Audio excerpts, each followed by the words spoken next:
لله نحمده ونستعينه ونستغفره ونؤمن به ونتوكل عليه ونعوذ بالله من شرور أنفسنا ومن سيئات أعمالنا من يهده الله فلا مضل له ومن يضلله فلا هادي له وأشهد أن لا إله إلا الله وحده لا شريك له وأشهد أن سيدنا وسندنا ونبينا ومولانا محمدا عبده ورسوله صلى الله تعالى عليه وعلى آله وأصحابه وبارك وسلم تسليما كثيرا أما بعد فأعوذ بالله من الشيطان الرجيم بسم الله الرحمن الرحيم والعصر إن الإنسان لفي خسر إلا الذين آمنوا وعملوا الصالحات وتواصوا بالحق وتواصوا بالصبر آمنت بالله صدق الله مولانا العظيم وصدق رسوله النبي الكريم ونحن على ذلك من الشاهدين والشاكرين والحمد لله رب العالمين.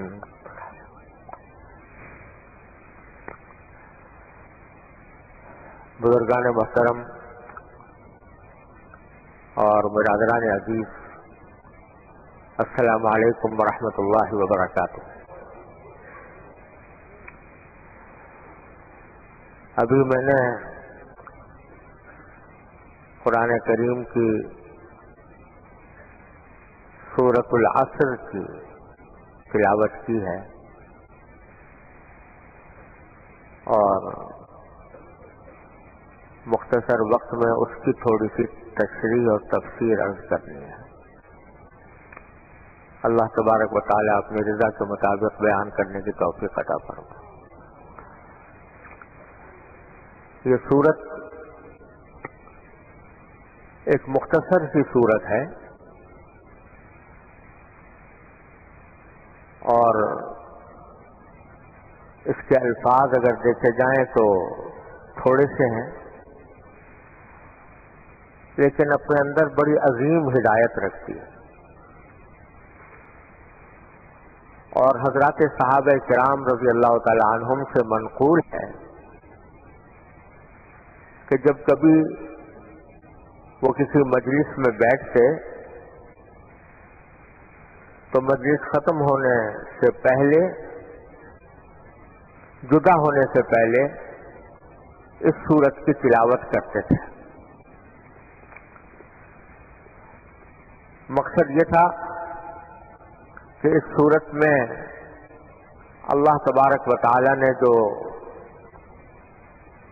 بڑی عظیم ہدایت عطا فرمائی ہے اس کی یاد دہانی ہو جائے.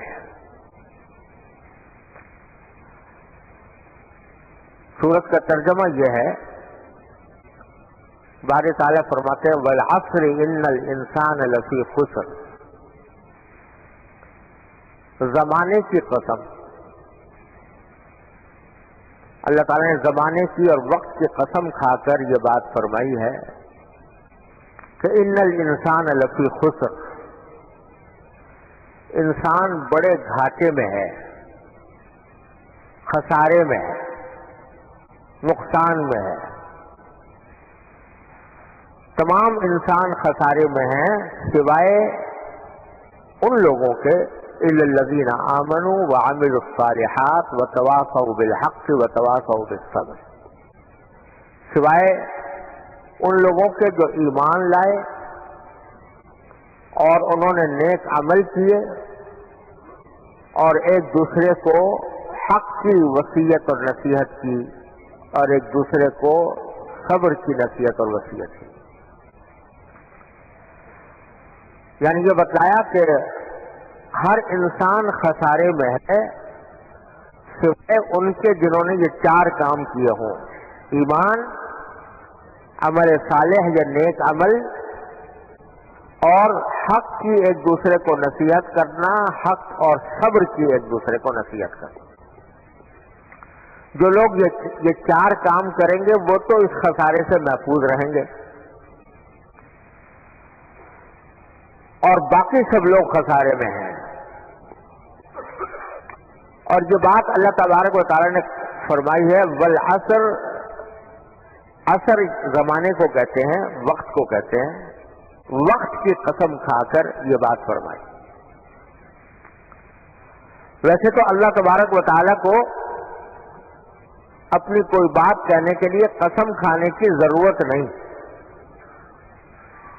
اللہ تعالیٰ جو بات بھی فرمائیں گے وہ 16 آنے درست ہوگی، اس میں کسی غلطی کا احتمال نہیں، اس میں کسی کو شک بھی نہیں ہونا چاہیے. لیکن اللہ تبارک و تعالیٰ بعض اوقات اپنے کلام میں زور پیدا کرنے کے لیے مختلف چیزوں کی قسمیں کھاتے ہیں. اور حضرات علماء کرام نے فرمایا کہ عام طور سے جس چیز کی قسم کھائی جا رہی ہے اللہ تبارک و تعالیٰ کی طرف سے، وہ در حقیقت دلیل ہوتی ہے اس بات کی جو آگے فرمائی گئی ہے. یعنی جب یہ کہا کہ زمانے کی قسم یا وقت کی قسم تمام انسان خسارے میں ہیں، تو اس کا مطلب یہ ہے کہ وقت کی اور زمانے کی حقیقت پر اگر غور کرو گے تو یہ بات واضح ہو جائے گی کہ انسان خسارے میں ہے. وہ کیسے؟ وہ اس طرح کہ ہر انسان یہ بات جانتا ہے اور اس میں کسی کا اختلاف نہیں کہ جو شخص بھی اس دنیا میں آتا ہے وہ ہمیشہ کے لیے نہیں آتا. ایک وقت آتا ہے جب وہ اس کو دنیا سے جانا ہوتا ہے. موت برحق ہے، یہ وہ حقیقت ہے جس میں کسی کا اختلاف نہیں. مسلمان، غیر مسلم، نیک، فاسق، فاجر، بوڑھا، جوان، ہر شخص اس بات پر متفق ہے، کسی کا اس میں اختلاف نہیں کہ ایک نہ ایک دن ہر شخص کو دنیا سے جانا ہے، دنیا سے اس کو رخصت ہونا ہے. جس کا اور ساتھ ہی یہ بات بھی سب لوگوں کو معلوم ہے کہ کسی کے دنیا سے جانے کا وقت یقینی طور پر کوئی نہیں بتا سکتا کتنے دن وہ اس دنیا میں رہے گا. کسی کو اس بات کا علم نہیں ہو سکتا. سائنس ترقی کر کے کہاں سے کہاں پہنچ گئی، لیکن آج تک کوئی ایسا فارمولا دریافت نہیں ہوا جس کے ذریعے یہ بتایا جا سکے کہ فلاں شخص کتنے دن زندہ رہے گا اور کب اس کو موت آ جائے گی. تو موت یقینی، لیکن اس کا وقت کب آئے گی یہ وقت غیر یقینی ہے، کسی کو اس کا پتہ نہیں. جس کے معنی یہ ہے کہ ہر انسان جب دنیا میں آتا ہے تو ایک مخصوص وقت لے کر آتا ہے اور اس کے بعد دنیا سے رخصت ہو جاتا ہے. وہ کتنا وقت لے کر آیا ہے یہ کسی کو معلوم نہیں، نہ اس کے معلوم ہونے کا کوئی راستہ ہے. اللہ تبارک و تعالی اس صورت میں یہ بات فرما رہے ہیں کہ جو شخص بھی اس دنیا میں آیا ہے تو وہ ایک وقت لے کر آیا ہے اور وہ وقت اس کا سرمایہ ہے، اس کی دولت ہے. اگر اس وقت کو صحیح استعمال کرے گا تو مرنے کے بعد کی ابدی زندگی کے اندر اس کو صلاح اور فلاح حاصل ہوگی، خوشحالی کی زندگی بسر کرے گا. اور اگر اس وقت کو غلط استعمال کر لیا یا فضول ضائع کر دیا تو یہ سارا سرمایہ گھٹ گیا. اور یہ سرمایہ ایسا ہے، وقت کا سرمایہ، کہ ہر آن گھٹ رہا ہے، ہر آن کمی واقع ہو رہی ہے. کوئی شخص اگر فرض کرو 50 سال کی، 60 سال کی، 70 سال کی، 80 سال کی عمر لے کر آیا ہے تو ہر لمحے اس کی عمر گھٹ رہی ہے. تو اس کا معنی یہ ہے کہ سرمایہ گھٹ رہا ہے. اگر کوئی تجارت کرتا ہے تو تجارت میں سرمایہ لگاتا ہے، سرمایہ لگایا، اگر وہ سرمایہ گھٹ رہا ہے، کمی آ رہی ہے، تو یہی خسارہ ہے، اسی کا نام نقصان ہے. الا یہ کہ وہ اس طرح گھٹ رہا ہو کہ اس کے بدلے میں اس کو کوئی دوسری چیز مل رہی ہے، نفع حاصل ہو رہا ہو، تب تو وہ فائدہ ہے. لیکن اگر سرمایہ تو گھٹ رہا ہے اور اس کے بدلے میں کوئی چیز حاصل نہیں ہو رہی تو اسی کا نام خسارہ ہے. ہر آن، ہر لمحے انسان کی زندگی کا سرمایہ گھٹ رہا ہے، اس میں کمی واقع ہو رہی ہے، لہذا خسارے میں ہے. یہ جو آج کل رواج پڑا ہوا ہے سالگرہ منانے کا، کہ کسی شخص کی عمر کا جب تاریخ پیدائش آتی ہے تو سالگرہ منائی جاتی ہے. لوگوں میں یہ غیر مسلموں کے طریقے ہمارے اندر بھی جاری ہو گئے ہیں. لوگ سالگرہ مناتے ہیں، خوشیاں مناتے ہیں کہ اب میں اتنے سال کا ہو گیا. کیک کاٹے جاتے ہیں، شمع جلائی جاتی ہیں مغرب کے تقلید میں، اور خوشی منائی جاتی ہے. حالانکہ اگر دیکھا جائے تو یہ خوشی منانے کا نہیں بلکہ افسوس کرنے کا وقت ہے کہ جتنا سرمایہ لے کر آئے تھے اس میں سے 1 سال اور کم ہو گیا. اسی لیے اکبر آبادی مرحوم نے بڑی خوبصورت انداز میں اس بات کو کہا ہے کہ جب سالگرہ ہوئی تو عقدہ یہ کھلا. جب سالگرہ ہوئی تو عقدہ یہ کھلا، یا اور گرہ سے 1 برس جاتا ہے. یعنی گرہ میں جتنے برس لے کر آئے تھے، سالگرہ کے موقع پر 1 برس اور چلا گیا، ہمارے ہاتھ سے نکل گیا. تو یہ کوئی خوشی منانے کا موقع نہیں ہے بلکہ یہ افسوس کا موقع ہے کہ جتنا سرمایہ لے کر آئے تھے اس میں کمی واقع ہو گئی. میرے والد ماجد حضرت مولانا مفتی محمد شفیع صاحب قدس اللہ تعالیٰ سرہ، اللہ تعالیٰ اس کے درجات بلند فرمائیں، وہ ہر سال جب اپنی پیدائش کی تاریخ آتی تھی تو ایک عام طور سے کئی نظمیں انہوں نے کہی ہیں جس کا نام رکھتے تھے عمر رفتہ کا مرثیہ. یعنی جو عمر چلی گئی اس کا مرثیہ، کہ ہم نے وہ عمر کا وہ لمحات ضائع کر دیے اور غفلت میں ضائع کر دیے اور کسی مفید کام میں نہ لگائے، اس پر افسوس کا اظہار کرتے. تو سالگرہ تو در حقیقت ایک افسوس کا مقام ہے کہ ایک سال ہمارے ہاتھ سے اور چلا گیا.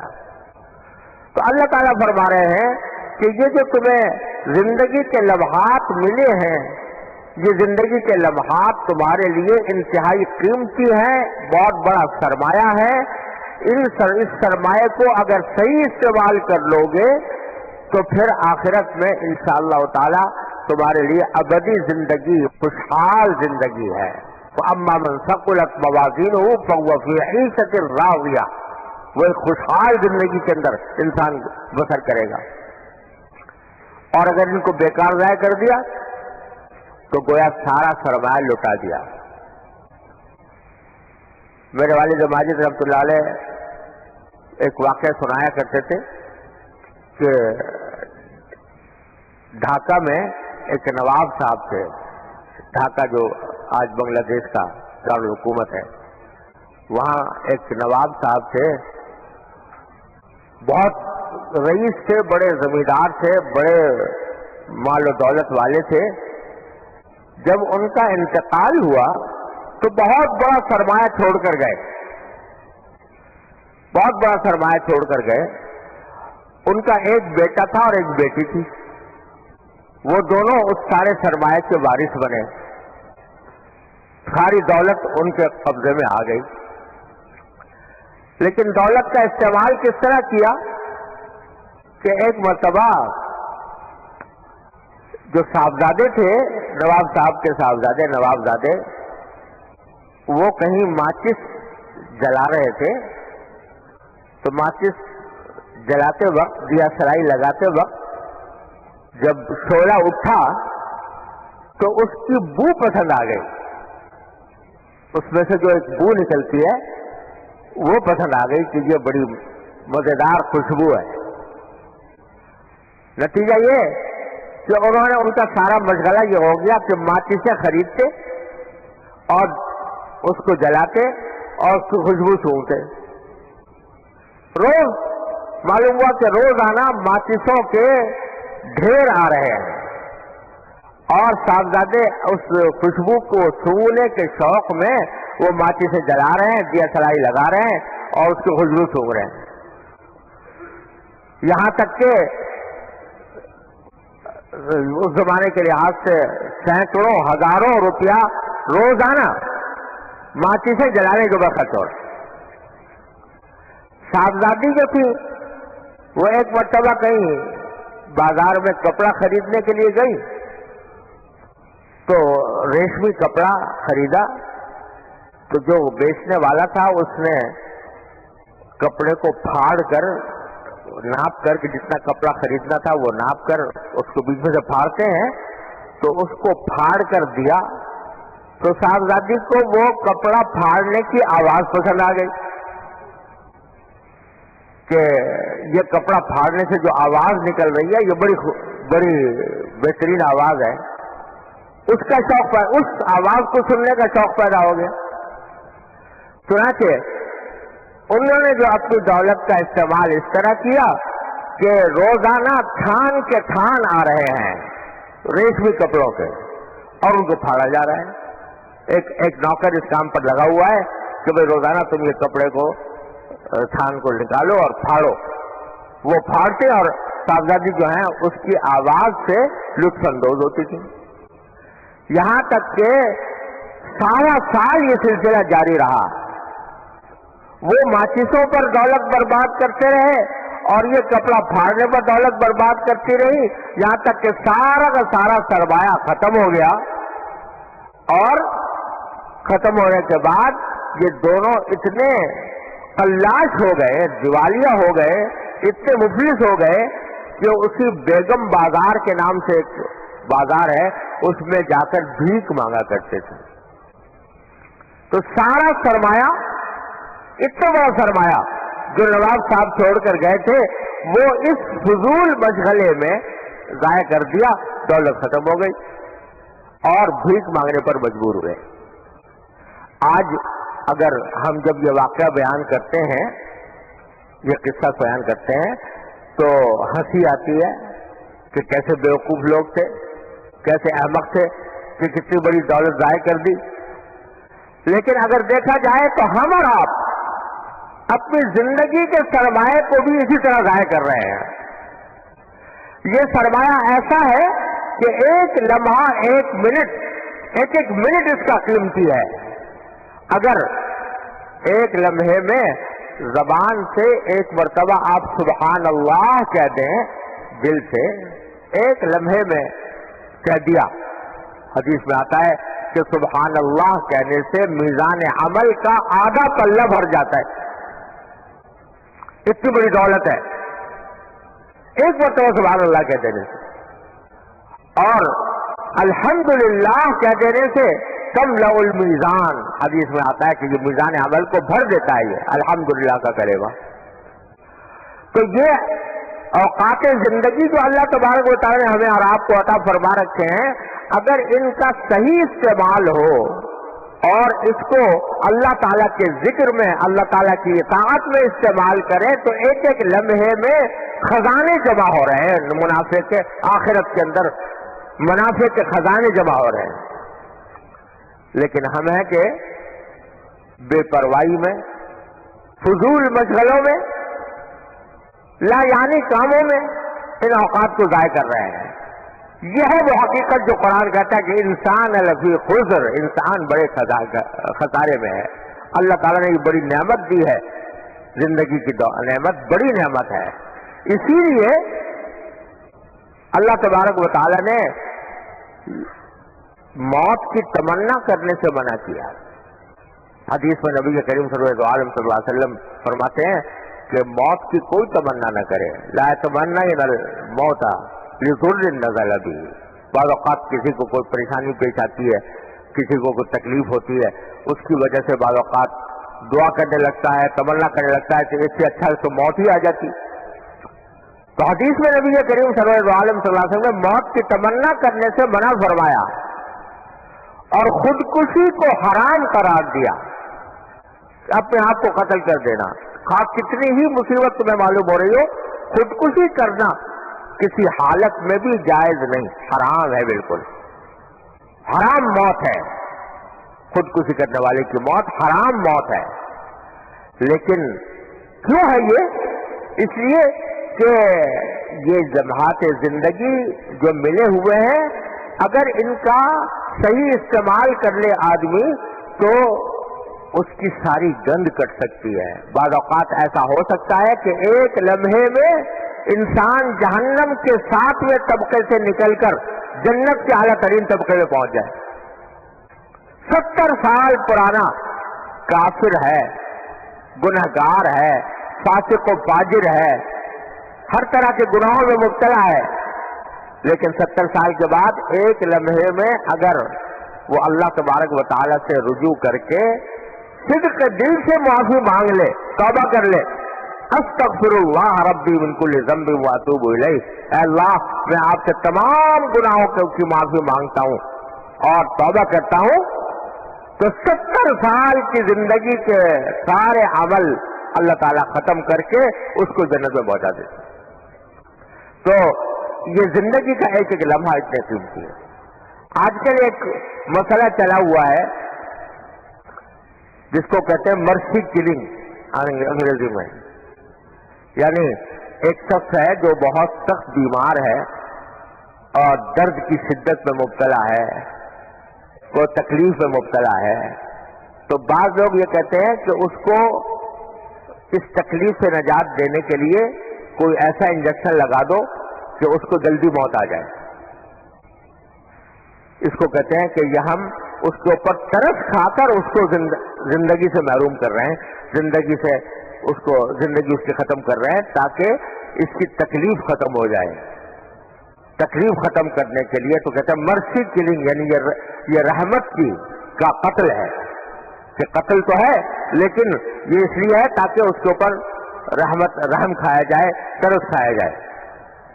یہ بالکل ہی بیہودہ بات ہے، اس واسطے کہ تمہیں نہیں معلوم کہ اس تکلیف میں جو اس کو تکلیف ہو رہی ہے اس کے درجات کتنے بلند ہو رہے ہیں، اس کے کتنے گناہ معاف ہو رہے ہیں، اور تمہیں کیا پتا کہ اللہ تبارک و تعالیٰ کسی وقت اس کو تکلیف سے نجات دے دے، یا اسی زندگی کے اندر تکلیف کی زندگی میں اس کے منہ سے کوئی ایسا کلمہ نکل جائے توبہ کا، استغفار کا، اللہ تعالیٰ کے ذکر کا، جو اس کی ساری زندگی کی گند کاٹ دے۔ تو کبھی نہ موت کی تمنا کرنی چاہیے، نہ موت کا اقدام اپنے لیے کرنا چاہیے، نہ دوسرے کے لیے کرنا چاہیے۔ اسی لیے شریعت نے اس کائنات میں سب سے بڑا جرم کسی بے گناہ کو قتل کرنے کو قرار دیا ہے۔ کسی بے گناہ کو قتل کرنا، یہ کہتے ہیں فَكَأَنَّمَا قَتَلَ النَّاسَ جَمِيعًا، جو شخص کسی بے گناہ کو قتل کرے اس نے ساری انسانیت کو قتل کر دیا، اتنا بڑا گناہ قرار دیا ہے۔ اور اس کے لیے قرآن کریم میں فرمایا کہ جزاؤہ جہنم خالدن فیہا، اس کا بدلہ جہنم ہے جس میں وہ ہمیشہ رہے گا۔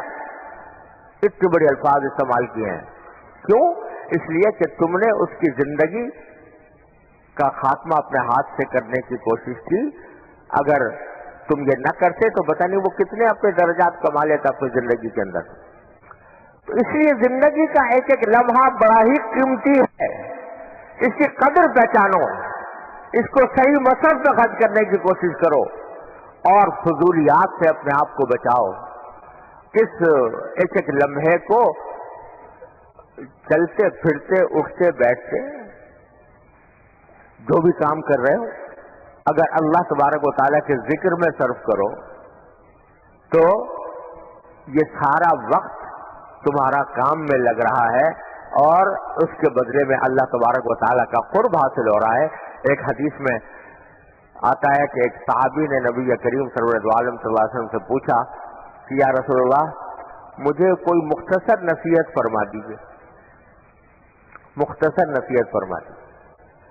تو آپ نے فرمایا کہ ان یکون لسانک رطبا بذکر اللہ, او کما قال صلی اللہ علیہ وسلم, کہ میں مختصر نصیحت یہ کرتا ہوں کہ تمہاری زبان اللہ کے ذکر سے تر رہے, یعنی ہر وقت تمہاری زبان پر کوئی اللہ تعالیٰ کا ذکر رہے.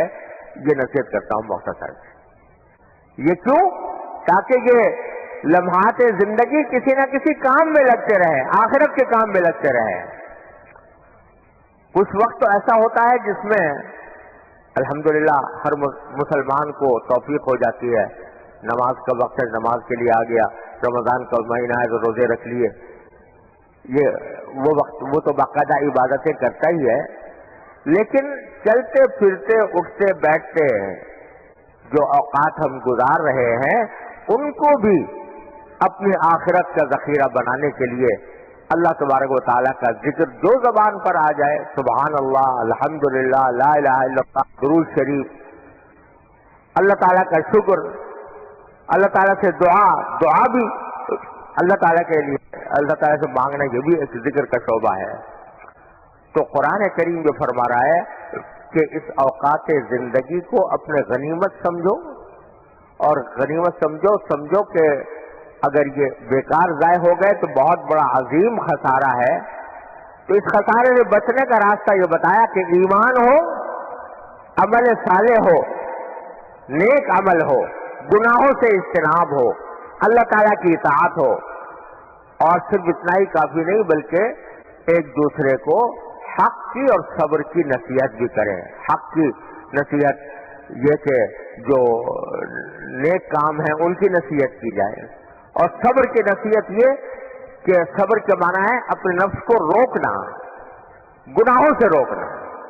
کسی شخص کو گناہ میں مبتلا دیکھ رہے ہو تو اس کو پیار سے, محبت سے, شفقت سے نصیحت کرو کہ بھئی یہ گناہ کا کام ہے, ایسا مت کرو.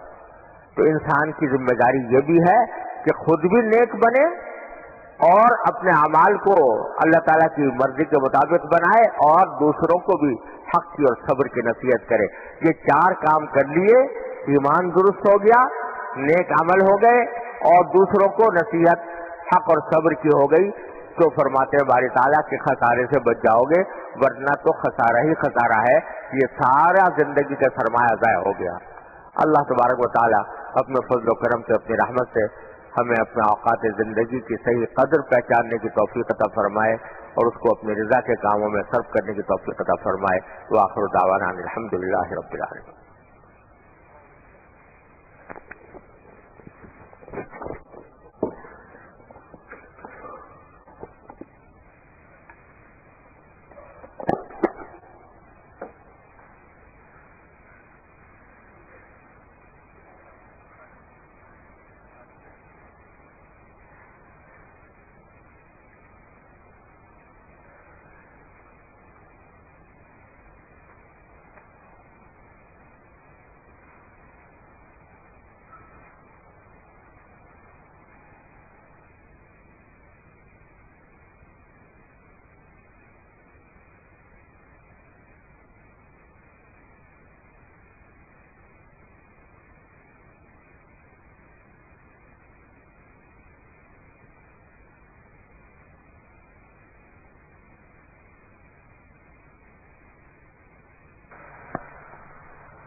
الله أكبر الله أكبر.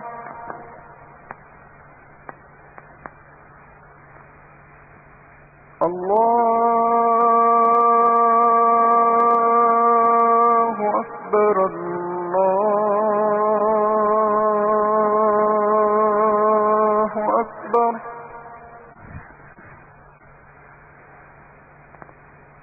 أشهد أن لا إله إلا الله.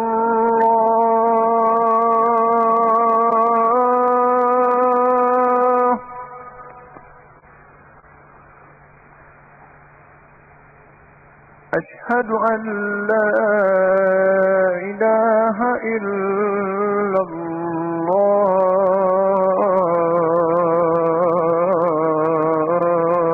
الله. أشهد أن محمدًا رسول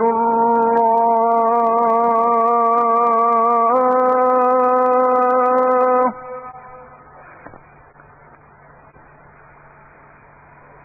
أشهد أن محمدًا رسول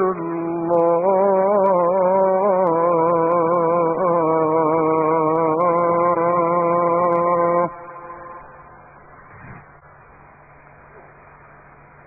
حي على الصلاة. حي على الصلاة.